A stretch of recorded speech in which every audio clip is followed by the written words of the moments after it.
Hey guys, so the last exercise that we can do for knots is actually not a myofascial release exercise like we did before.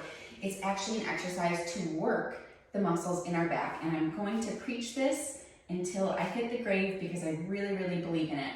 A lot of times when our muscles go into spasm or we get those knots, it is not because, sometimes it's because we did a movement and our muscles just like tightened up, but then from there we have to ask why.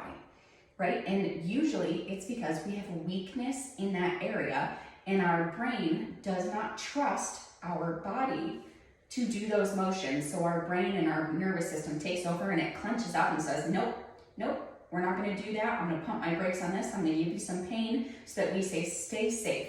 So if we can just give our brain a little bit of feedback by actually engaging those muscles and utilizing them, and in return making our brain say, oh, I'm stronger than I thought we were there. I'm going to decrease this pain, give you more range of motion. Oftentimes it significantly decreases the pain that we experience with knots and tightness. So with that being said, still on the subject of knots being in that levator scapula, kind of right up in here, in between the shoulder blades. So what you can do is you can get into a child's pose, okay? And I, again, have a yoga block here. You can use absolutely any household item for this. So I'm gonna get into this position. And in this position, I'm just gonna lift one arm up and I'm gonna bring it over. And then I'm gonna lift it up again and then I'm gonna bring it over the block. Same thing to the other side. Make sure that's in the middle for me though.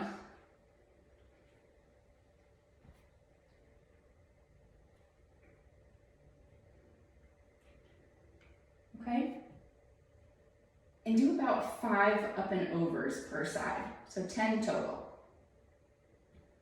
Okay, and so what that's really gonna do is you're gonna feel that engage lower in the back here, and as well as hopefully in between those shoulder blades, and really just give your brain that sense of like, oh hey, I do have some strength there, I'm a little more coordinated than I thought I was, let me downregulate my system, we don't need to be in this spasm, I don't need to give you this pain, we're safe, right? It's all about making your brain feel safe.